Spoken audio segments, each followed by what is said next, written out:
Hello and welcome back to the marriage document series.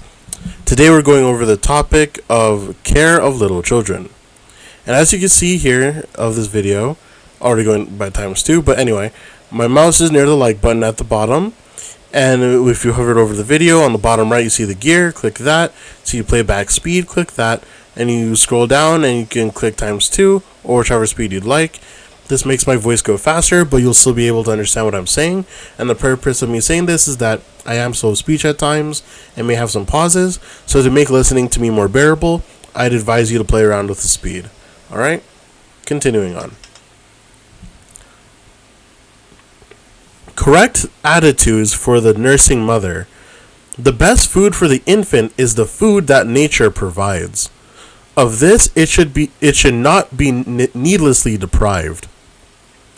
It is a heartless thing for a mother, for the sake of convenience or social enjoyment, to seek free herself from the tender office of nursing her little one. The period in which the infant receives its nourishment from the mother is critical. Many mothers, while nursing their infants, have been permitted to overlabor and to heat their blood in cooking, and the nursling has been seriously affected, not only with fervid nourishment from the mother's breast, but its blood has been poisoned by the unhealthy diet of the mother, which has fevered her whole system, thereby affecting the food of the infant. The infant will also be affected by the condition of the mother's mind. If she is unhappy, easily agitated, irritable, giving vent to outbursts of passion, the nourishment the infant receives from its mother will be inflamed, often producing colic, I don't know how to pronounce that, spasms, and in some instances causing convulsions and fits. The character also of the child is more or less affected by the nature of the nourishment received from the mother. How important then that the mother, while nursing her infant, should preserve a happy state of mind, having the perfect control of her own spirit. By thus doing, the food of the child is not injured, and the calm, self-possessed course the mother pursues in the treatment of her child has very much to do in molding the mind of the infant. If it is nervous and easily agitated, the mother's careful, unhurried manner will have a soothing and correcting influence, and the health of the infant can be very much improved. The more quiet and simple the life of the child, the more favorable it will be to both physical and mental development. At all times, the mother should endeavor to be quiet, calm, and self-possessed.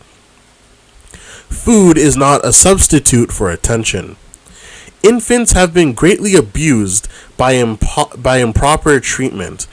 If fretful, they have generally been fed to keep them quiet, when in most cases the very reason of their fretfulness was because of their having received too much food, made injurious by the wrong habits of the mother.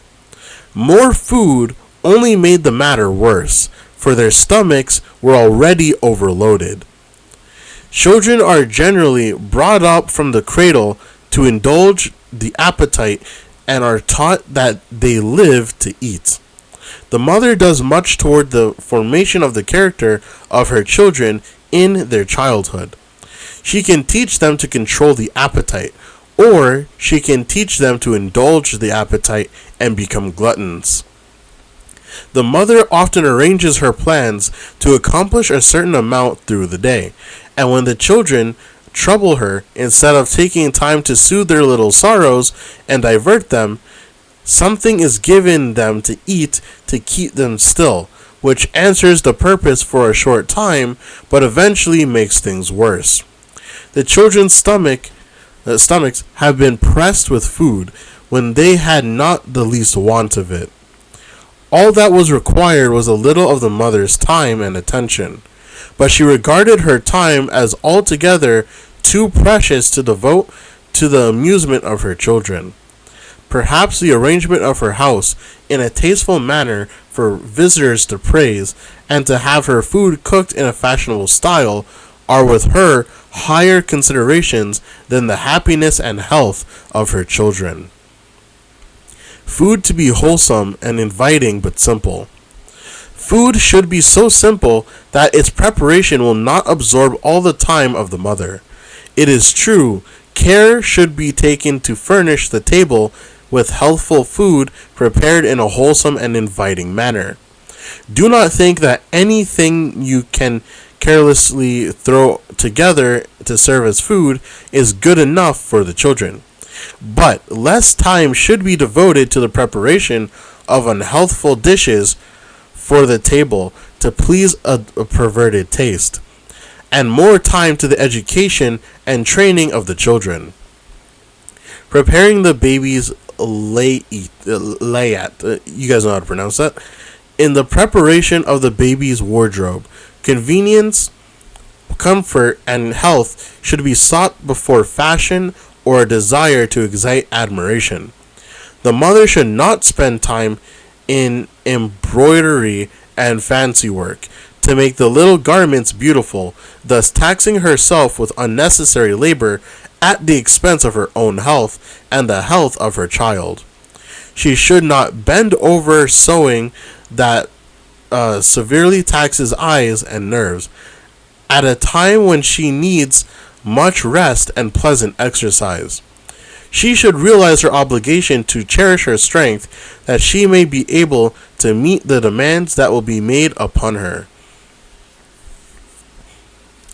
Ensure cleanliness, warmth, fresh air. Babies require warmth, but a serious error is often committed in keeping them in overheated rooms, deprived to a great degree of fresh air. The baby should be kept free from every influence that would tend to weaken or to poison the system.